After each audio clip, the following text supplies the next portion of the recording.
All right. Hi, Forrest. How are you? How are you? I'm doing well. Thank you. Thank you for coming on the show. Thank you for inviting me. I had to ask you right off the bat, is Forrest Rivers your real name? So my real name is actually Michael Lenz, and Forrest Rivers is my pen name that I've used for both my books now, and it's kind of an ode to nature. Okay, well, it's a nice name, and, it conjures up nature and images of serenity. So that's good. You're a writer, you're a teacher, and a speaker. And are you currently in North Carolina now? So I'm currently in North Carolina, up in the Smoky Mountains, and it's very beautiful up here. Yeah, I've been through there. It is very beautiful. It's a nice part of the country. So, tell us a little about your writing. What sort of stuff do you write? So I write a lot about spiritual themed books about spiritual uplift and personal empowerment. Nature is a big theme of mine and its healing qualities. And I dabble in short stories, in nonfiction, kind of more self help, poetry, yeah, kind of everything in between. So fiction and nonfiction. Okay, is there a particular book that you're promoting today on the show? I am. The book is called COVID-19 in Humanity's Spiritual Awakening, and it was just released in the last couple weeks. Okay, why don't you give us a synopsis of the book? Sure. So the book is about. It's meant to be a positive and uplifting piece about how we can use COVID-19 and the suffering that this pandemic has created for our own personal empowerment and heightened consciousness. It's a little bit of a different take on a period in our history that is kind of looked at with doom and gloom. And my idea is to say there's a real opportunity here to work with all the suffering that these times have created to better ourselves. And each chapter sort of looks at a different aspect of the kind of opportunities that COVID's created for our own awakening. I had this conversation with somebody else, and we talked about we needed some kind of a event to unite the world. I think you can even go back as far as Ronald Reagan, who talked about that the easiest way to unite the world would be to have the Martians invade, and we'd all point our guns at them instead of at each other, right? I think Yes. he made that speech to the United Nations 40 some years ago. But he was correct in the sense that we need a common cause to bring mankind together. Uh, I'm not all that thrilled that it's going to be a virus. I think that's a pretty dreary thing to unite. I'd rather see Martians coming myself. But be that as it may, do you think that that we have been successful in uniting around the cause of ridding the world of this virus or not? Because all I see is a lot of political maneuvering and game playing with this, and I don't see a lot of positive coming together uh, realities involved with COVID. What do you think? So I definitely think, sadly, there's been a lot of politicizing of COVID. However, I think, and that's frustrated attempts at unity, to be sure. But I think that individually, it has created enormous opportunities for spiritual growth. And if we take advantage of these opportunities, the potential is there to have an expanded collective consciousness. In other words, we could really use this to unite if we actually do the work on ourselves. I've always kind of believed that things like unity that coming together you speak about, Douglas, can really only come about once we've done that inner work on ourselves. And in that regard, COVID's been unbelievable for that. I outlined that in the book. It's made just a couple facets off the top of my head. It's forced us to be more to face our fear of death, for one, with obviously with the escalating death tolls and with all the sickness, we've had to come to existential terms with our own death. It's also been an enormous opportunity for people to reinvent their careers or to find something they're more soulfully connected to and passionate about. In the book, I outline numerous instances where people I've encountered have used this opportunity to branch off and do something that's a little bit more meaningful and connects them more to the world and other people. Another thing that's come out of this is the realization that we can improve on being a better democracy, from all of this. We can improve on being more caring and compassionate people out of all of this. I think there's been a lot of time for reflection that COVID has given us. And we may not see the effects yet of the unity, but the potential for inner work that could lead to that is there. You're right in one sense that it starts from the individual level.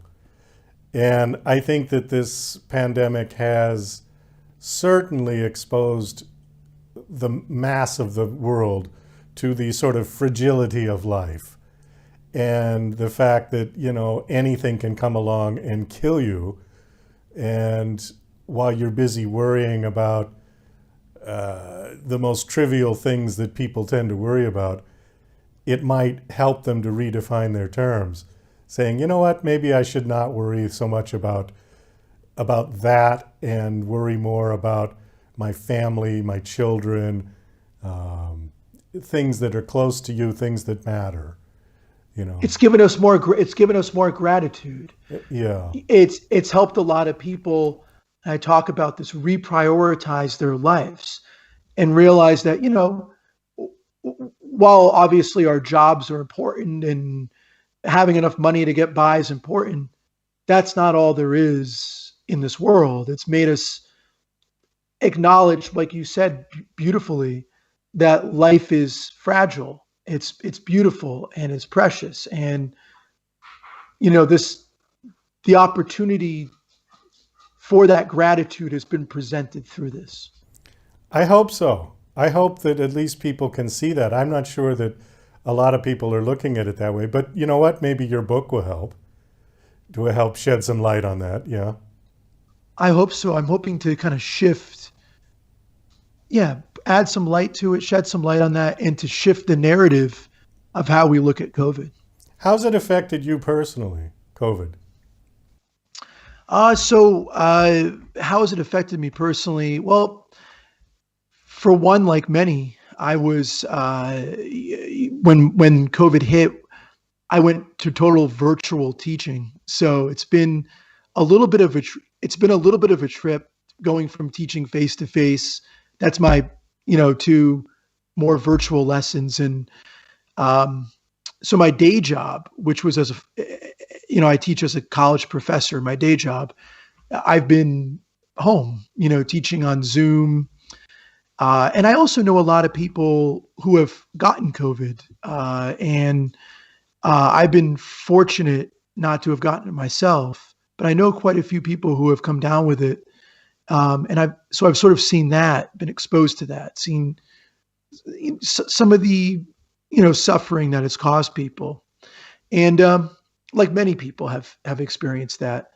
And my sister works, which is kind of curious. My sister works as an ER doctor in the COVID units. So I've heard quite a bit about it, and I've seen the way that it's affected her, through having to engage and be with death and dying people so often. And that was one of the impacts, that is in this book, I think, too. Have you been vaccinated? I have not been vaccinated yet. Nope. Okay. Because it was my understanding that teachers were kind of in the front of the line to get vaccinated, so I didn't know if you had it yet or not. Yeah, it hasn't been. I haven't had it offered yet, and I'm still a little bit uncertain about it right now. Uncertain about taking the vaccine? Right away, at least. What is your concern? That it's going to make you worse? That it's going to make you sick, actually? I mean, a lot of people have that concern. Yeah, yeah. I just want to see a little bit more research. That's all. I wouldn't go one way, or I wouldn't say I'm going one way or the other yet. Just I would want to see a little bit more research about some effects. That's all. You mentioned a word back in the conversation about COVID and spirituality. And when you refer to spirituality, that's a big topic. And we only have about 2 minutes left.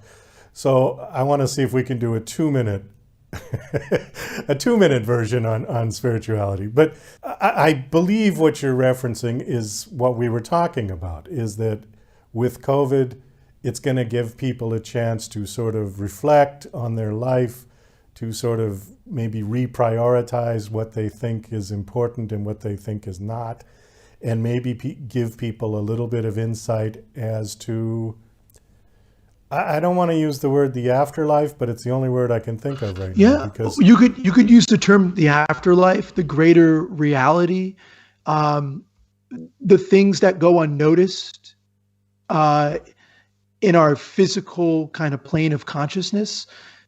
I think this period of inner reflection gives us more insight into simply put, the deeper truths of our being. That interconnectedness, our relationship to each other, our relationship to the planet, our relationship to everything, because we're a part of everything. And I think this, when I say spirituality, I really am referring to the inner search for deeper truths and meaning that go beyond kind of the physical day-to-day of our waking reality. right. And I think that this has great potential for that. The term I've heard is called collective consciousness. Oh, it's a beautiful term. Absolutely. Yeah, that's the one I've heard. Yeah. Collective consciousness, our inherent interrelation.